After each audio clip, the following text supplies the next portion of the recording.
Hej alle jer derhjemme. Nu er det blevet tid til en video til her fra Montenegro. Og nu får I den famøse gennemgang af mit hus, eller i hvert fald et lille sneak peek på, hvordan det ser ud. Hvis jeg vender mig rundt her, så kan I se min vej her. Jeg bor på en blindvej. Og hvis man er sådan rigtig heldig, så kan man faktisk godt se, at der er bjerge i baggrunden. Og det er bare mega flot om aftenen, fordi jeg har nogle kæmpe vinduer. Jeg kan kigge ud over bjergene og se solnedgangen. Det er så smukt og så fantastisk. Og jeg går på min balkon her, som ikke er færdiglavet nu, men det bliver færdiglavet lige om lidt. Så går vi ind her i stuen.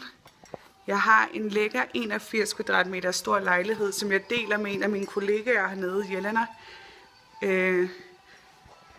som sidder lige her i sofaen. Hej Jelena! Hej! Og hun er en af dem, jeg arbejder aller tættest med hernede, så det er fantastisk at få muligheden for at bo sammen med hende. Og her har vi så vores køkken. Meget, meget usædvanligt montenegrins køkken. Der er emhætte og opvaskemaskine, og det er mega rart, når man har mega mange mennesker på besøg. Og kaffemaskine ikke mindst. Så jeg føler mig ret privilegeret at have de her mega gode ting. Og spisebord og alt muligt andet.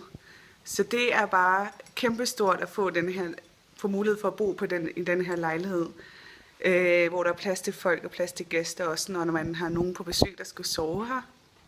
Går vi ud i entréen. Huset er forholdsvis nybygget. Her ser jeg entréen, at den er toilettet. Så det er bare mega lækkert. Og så har vi 2 værelser hernede. Der er mit soveværelse herinde. Ui. Og så er der Jelenas værelse, som ligger over for mit soveværelse lige her. Så man kan se, at hun ikke helt flyttet ind endnu, men det skal nok komme. Og så har vi simpelthen separeret bad.